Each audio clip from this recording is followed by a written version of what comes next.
Yo, what's up guys? Anyways, I thought I might just hop into the marker review little trend, you know.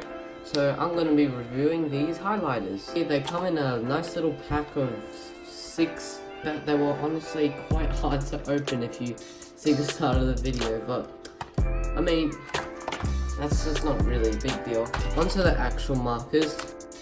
Nice lid. And they have a chisel tip. That is one thing that I do not like. It's very hard to control, and sometimes I go out of the lines, like right there. Like, it's a bit hard to control, but you know, so they're super smooth. Like, if you lay it down. Right, so here's my practice paper. They're very smooth if you do it on the first stroke, just like that. It's very nice.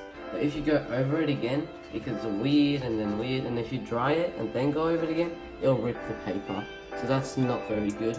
But basically, they're very nice. I definitely wouldn't use them for an actual project, as they are horrible at blending, alright? That's the main thing about them. They are ridiculously bad at blending. See here, you just no. They got very vibrant colors, but let's just say, hands down, they're not meant for art, okay? If you want, you can get them. They're pretty cheap. That's one of the very good things about them. Their price is very good. Their colors are nice. They suck at blending, and yeah, that's pretty much it. I hope you enjoyed this video. If you did, make sure to smash the thumbs up button and that big red subscribe button if you enjoyed. And yeah, if you do, I hope to see you again.